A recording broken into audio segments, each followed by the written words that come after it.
Buen día tengan todos ustedes, estimados estudiantes de primero de bachillerato.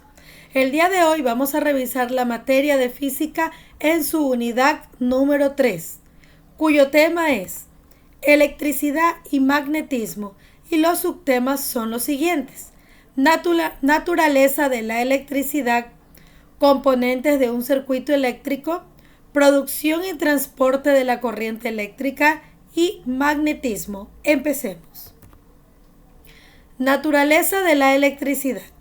Desde hace tiempo se sabe que ciertos materiales, al ser frotados con fuerza con otros, adquieren la propiedad de atraer cuerpos ligeros, como trocitos de papel, cabellos, pequeñas plumas de ave. Ya en el siglo VII a.C., el filósofo griego Tales de Mileto, hacia el 624 a.C. menos 548 y hasta 548 a.C., durante ese tramo del siglo, citaba la propiedad del ámbar, una resina fósil, de atraer cuerpos ligeros después de frotarlo con lana. Precisamente el término electricidad procede del griego electrón, que significa ámbar. Quiere decir que desde aquella época antes de Cristo se podía ver cómo ya se iba haciendo experimentos con la naturaleza, y desde ahí nace el término electricidad. Vamos a ver ahora lo que significa electrización. La electrización es el fenómeno por el cual los cuerpos adquieren carga eléctrica. Observa esta experiencia. Si frotamos fuertemente una varilla de plástico con una prenda de lana, acercamos la varilla a los trocitos de papel extendidos sobre la mesa. La varilla de plástico atrae los trocitos de papel. También, si por ejemplo queremos realizar otro experimento, podemos poner dentro de una botella de vidrio papel aluminio en dos partes. Y en la parte superior ponemos una bolita de papel de aluminio realizada con lo que tenemos en casa. Si frotamos una varilla de plástico, al poner esta varilla, ponerla en la parte superior donde está la bolita realizada puesta de papel de aluminio, vamos a ver cómo los pedazos de papel de aluminio introducidos dentro de la botella van a abrirse, van a extenderse, porque hay una frotación, como podemos ver en esta experiencia de la electrización. Un cuerpo es neutro si sus átomos tienen cargas positivas como negativas. Esta carga positivamente si sus átomos tienen un defecto de electrones, y está cargado negativamente si sus átomos tienen un exceso de electrones. Ahora veremos los métodos de electrización. Frotarlo con otro cuerpo. Este método se conoce como electrización por frotamiento. Es donde veíamos los ejemplos en las anteriores diapositivas. Ponerlo en contacto directo con un cuerpo que tenga carga eléctrica es la denominada electrización por contacto.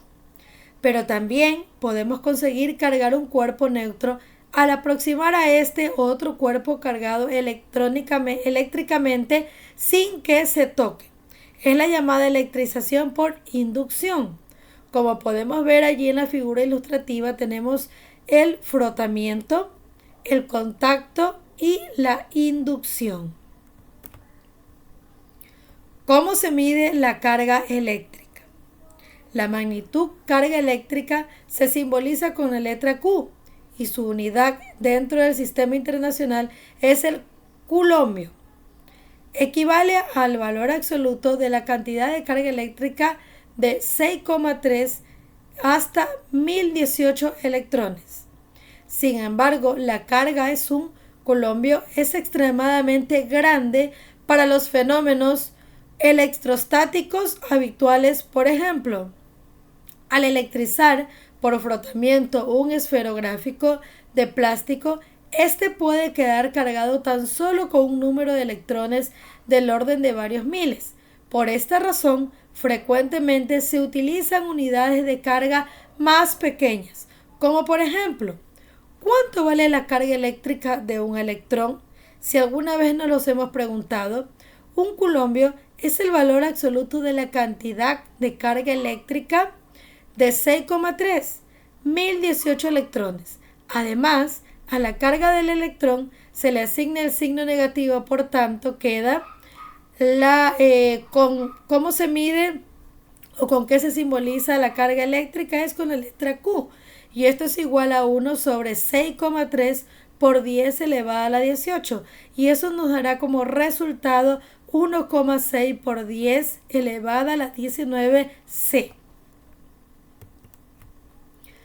Los materiales conductores y materiales aislantes que vamos a utilizar. Hay, por tanto, distintos tipos de materiales según su comportamiento eléctrico. Los materiales conductores son aquellos que permiten que las cargas eléctricas se desplacen libremente por su interior. Los metales son materiales conductores. Así, el cobre es el material comúnmente empleado para transportar la electricidad en las instalaciones eléctricas de nuestras casas. Los materiales aislantes son aquellos que no permiten el libre desplazamiento de las cargas eléctricas por su interior. Ejemplos de materiales aislantes son el plástico, el vidrio o la madera.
Ahora vamos a ver los componentes de un circuito eléctrico. Un circuito eléctrico es un sistema en el que la corriente eléctrica que procede de un generador vuelve a este después de ser utilizada de algún modo. En el circuito, la corriente efectúa un recorrido cerrado, es decir, sale del generador por sus polos o bornes y vuelve a este por otro polo después de pasar por todos los componentes del circuito.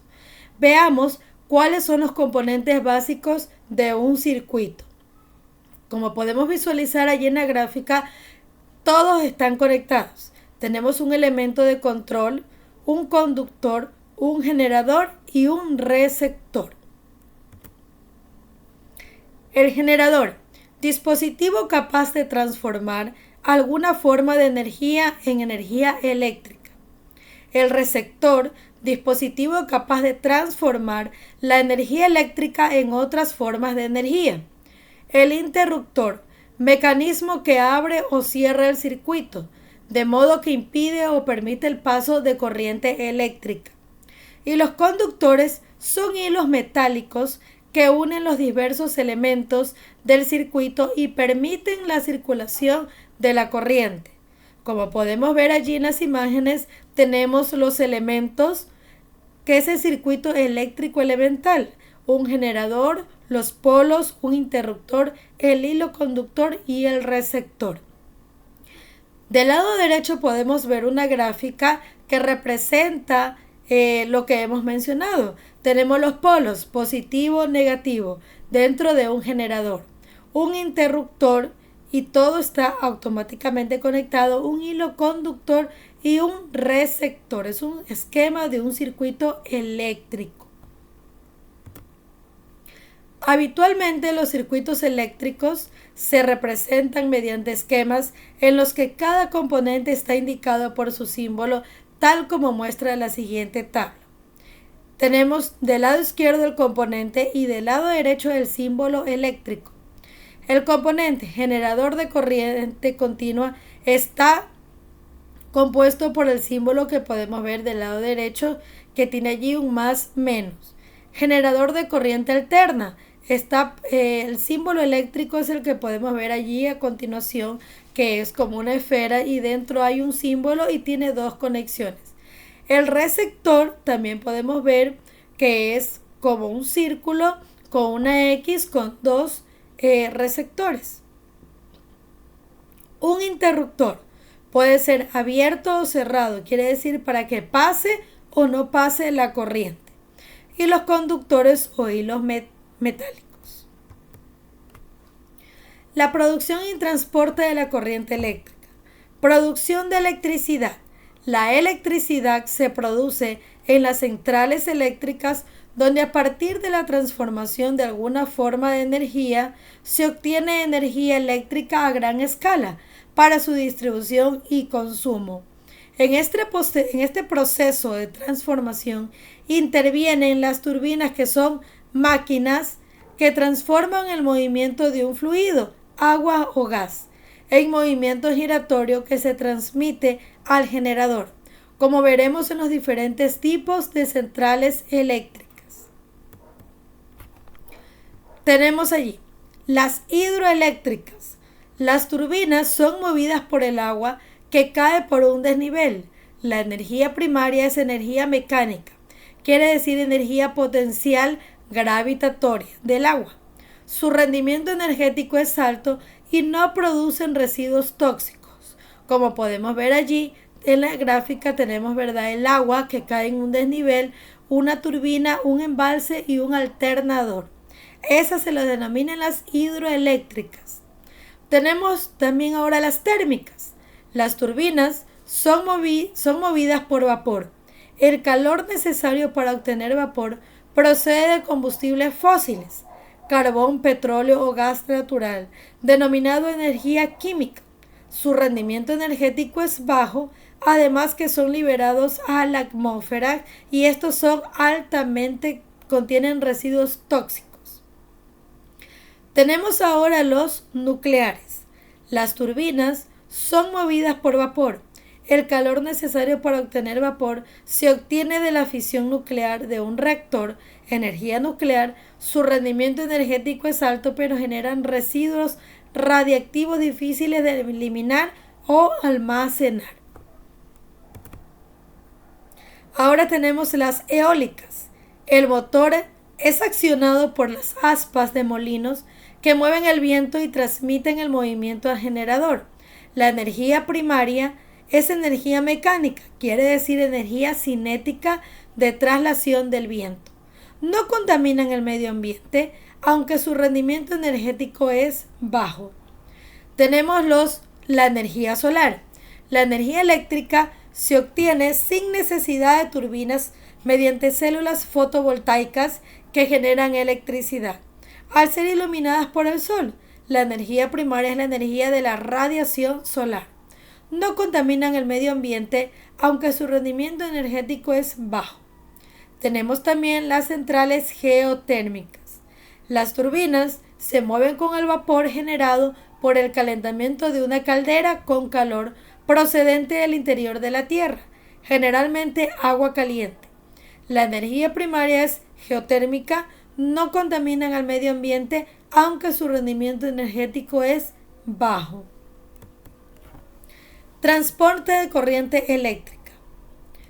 La corriente eléctrica que utilizamos en nuestras casas es alterna, que procede de las centrales eléctricas.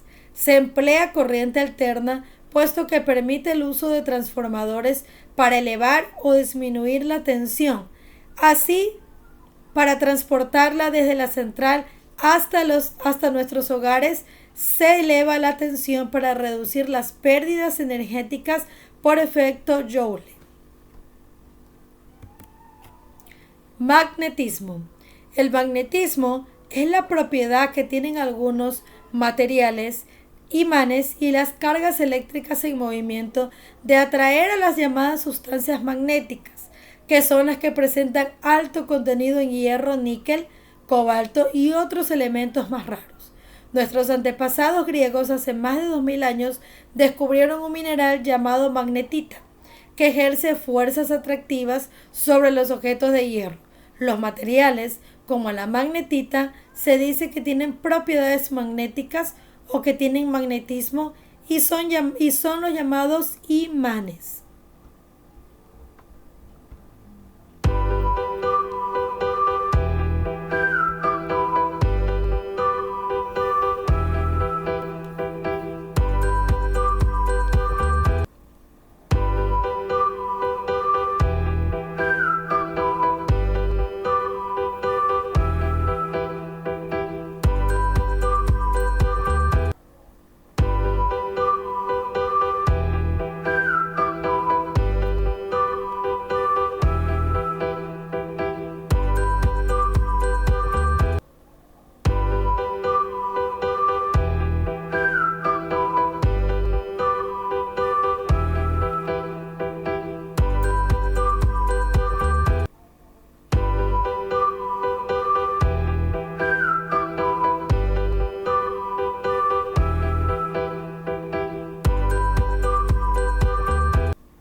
Ahora veremos que existen dos tipos de imanes, según su procedencia. Tenemos imanes naturales, como son todos aquellos materiales que presentan magnetismo de forma natural, como la magnetita, que ya lo habíamos mencionado anteriormente. También tenemos imanes artificiales. Son los que poseen magnetismo porque han sido magnetizados mediante un proceso de imantación que se puede realizar por frotamiento por contacto o mediante una corriente eléctrica. Los imanes tienen unas propiedades comunes a todos ellos. Una, atraen al hierro y otros metales como el cobalto, el níquel y sus aleaciones. Tienen dos polos, norte y sur.